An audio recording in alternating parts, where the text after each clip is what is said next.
I finally watched the Peanuts movie from 2015, and I'd like to talk about it. Then, as I often do, I'll tie this into broader entertainment industry trends. I don't think we even need a title card this time. Let's just get started. So I was definitely aware of this movie at the time it released. There was a decent amount of promotion behind it, but it didn't really capture my attention, maybe because it seemed like the movie would be aimed exclusively at a young audience, whereas a lot of the original Peanuts stuff works for both kids and adults, at least in my opinion. And I should probably say that, yes, I am a Peanuts fan. I watched the old specials many times over, and I read the comic strips in the newspaper, because, yes, I used to read the newspaper as a child. There's something really special about the original Peanuts vibe, regardless of whether we're talking about the animated stuff or the comics. And I think a lot of that specialness can be attributed to how so much of the lead cast just seem to act like adults. They are kids, they do kid things, and adults are absent from the Peanuts world, at least from the audience's perspective, but so many of the kids feel grown up in their conversations and concerns. Charlie Brown himself isn't disliked because he acts grown up, he's disliked because he acts like a grown-up bummer. He's just a total drag, basically at all times. Meanwhile, the rest of the gang seems capable of living their lives without getting constantly caught up in anxiety and self-pity. And that's why the character of Charlie Brown is special. There are plenty of other self-pitying characters in fiction, but Charlie Brown is possibly the youngest in the whole category. But it's really the animated specials that drove home the unique appeal of Peanuts for a lot of people, and definitely for me. Famously, these specials used child voice actors, which was not the norm at the time. Most big productions would just use adult voice actors doing exaggerated kid voices for these kinds of roles. Even better, the kids that they cast for these things, they don't sound like actors at all. They just sound like kids. It's pretty common for them to stumble over their lines or use weird inflections that don't quite fit. I don't care. We'll decorate it, and it'll be just right for our play. And on a technical level, it's obviously not good voice acting, but it does make the shorts feel special. And paired with the not-so-great audio quality of the recordings, it's just this wonderful, dated effect. And of course, they managed to get West Coast jazz great Vince Guaraldi to compose original music for the shorts, but I won't elaborate too much on his work. I love the music, and so do a lot of other people.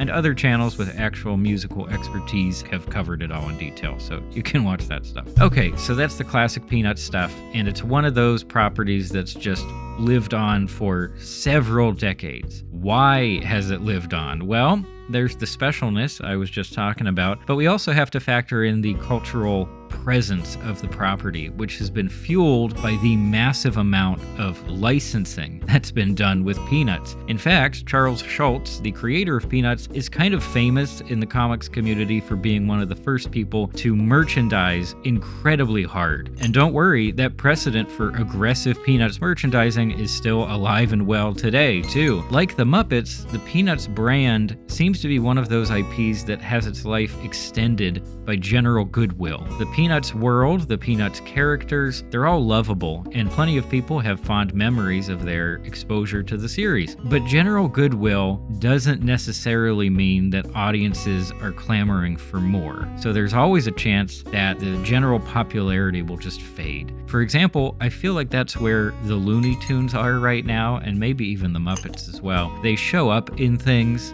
and the rights holders want them to survive, but if they went away, the world would keep turning. Maybe that sounds harsh, but it's also just what I've observed in recent years. This brings us, finally, to the 2015 Peanuts movie, which was co-written by Schultz's son and grandson, so it shouldn't be surprising just how faithful it feels to the original work. I was surprised to find out this movie was animated by Blue Sky. You probably know their work already. Ice Age was their first movie, and for almost 20 years, they existed as one of the stronger Disney competitors when it came to big-budget animated movies. And sadly, Blue Sky was acquired by Disney via the 21st Century Fox purchase, and the studio was subsequently killed off by Disney not long after, but I'll save that discussion for the end of the video. So what do I think of the movie?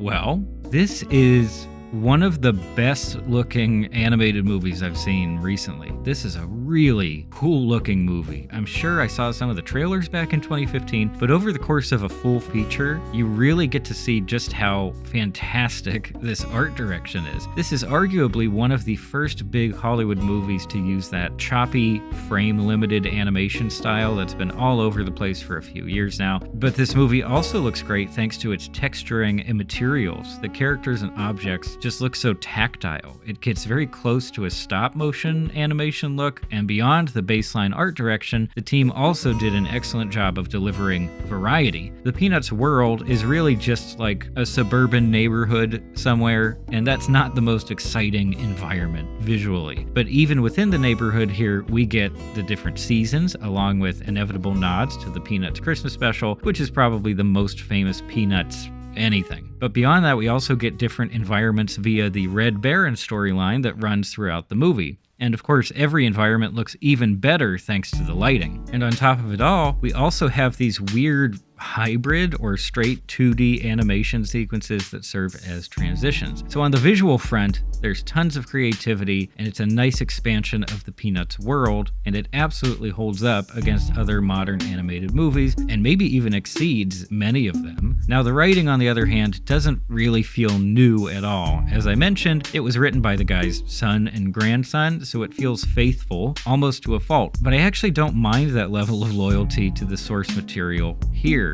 Peanuts doesn't need to suddenly sound like a modern day movie. We don't need the kids using slang. They're just kids, and I'm gonna guess that they still feel relatable to kids today. The main storyline, if you don't already know, is that Charlie Brown wants to get with the infamous little red-haired girl, and he's told that if he wants to do that, he has to be seen as a winner. There you go. Pretty simple plot, and definitely one that fits with Charlie Brown's general vibe. The only other major note I have on the story is that the movie actually manages to do something that a lot of other feature-length adaptations of shorts or TV shows refuse to do. It lets the characters, well, really just Charlie Brown, progress past the limitations of the old material. So, in contrast, just think of like the Simpsons movie, which I also rewatched recently, or the Bob's Burgers movie, or plenty of others where they want to tease some kind of big change for the characters because, well, that just makes sense. Movies are about change. Characters develop. But since these shows that they're based on are going to keep running for however many more years, they don't actually want anything to change. Whatever the characters are typically dealing with,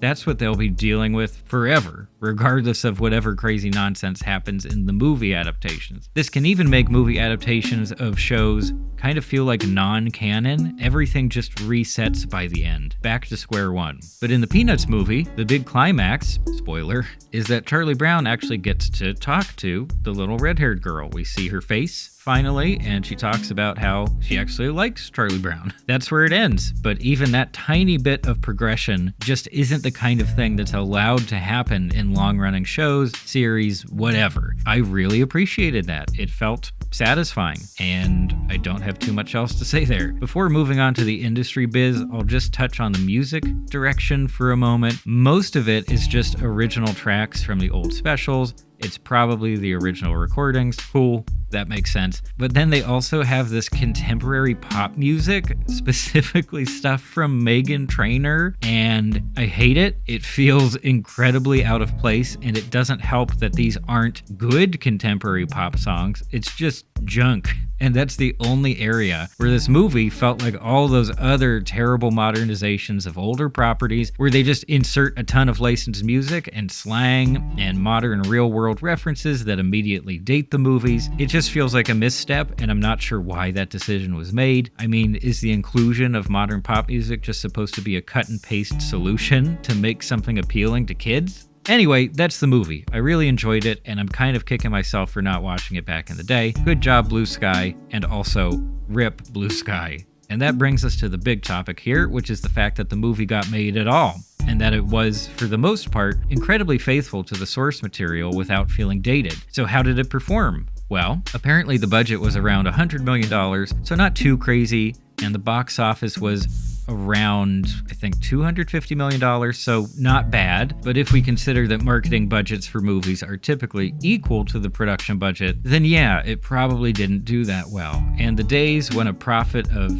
50 to 100 million bucks was a big success are gone. The big studios now want their movies to bring in hundreds of millions in profit. And that's the big question here. Would this movie get made today? It might seem silly to ask at all. It was only 7 years ago, but things are very different now, due in no small part to Disney's aggressive monopolization, consolidation of the entertainment industry. I know you've heard it 70 billion times, but competition is important. A single company can deliver a variety of products, but ultimately every one of those products comes from the same set of goals and motivations, from the same company leadership ethos. Within animation, Disney historically hasn't really had that much competition. Back when they started making full-length animated features, no one else was, period. And for decades after that, it just wasn't practical for anyone else to compete. It wasn't really until Don Bluth and the subsequent work of his own studio that Disney had a major contender. And when CG features were still the hot new thing, Disney made sure to swallow up the company that beat them to the punch. Blue Sky, alongside DreamWorks, was one of the first studios to muster the resources and talent to compete directly with Disney. In terms of success, however, the results were mixed. But there's no denying that all of the non-Disney animation studios have, at some point, offered something unique and valuable compared to Disney's output. I'll never tell you that Disney's movies are poorly made. They're not.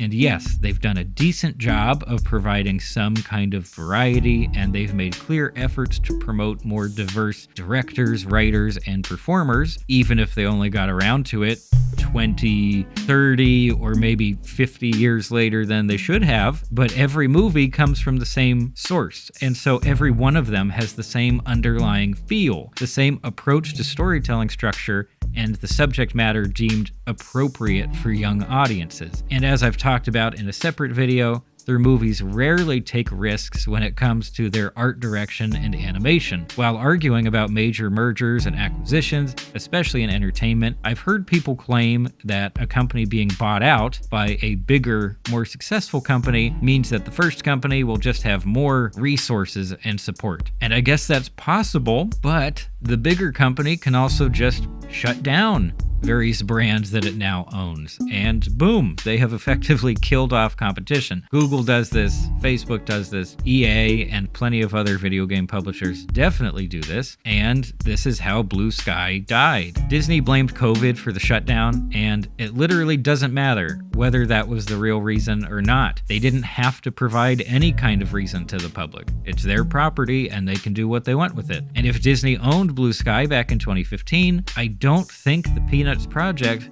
would have even been greenlit. And if it had been, the movie would have been drastically different, especially in terms of its visuals. And the visuals are the best part of the movie. Disney itself can't help but be a homogenizing force in entertainment. It's just too big. It can't provide creative diversity if all creative decisions on every project are subjected to the same company philosophy. So here's a very belated nod to Blue Sky's demise. I'm glad they were able to make this movie and plenty of other movies I love before the industry wiped them out. Good thing we still have Illumination, right? I still don't think it's gonna be good. I'm sorry. It still looks pretty bad. Anyway, that's it for this video. Thank you so much for making it to the end of the whole thing. I really appreciate the support. If you disagree or agree with me, feel free to talk about it in the comments section and maybe I will look. But that's all for now. Thanks for stopping by.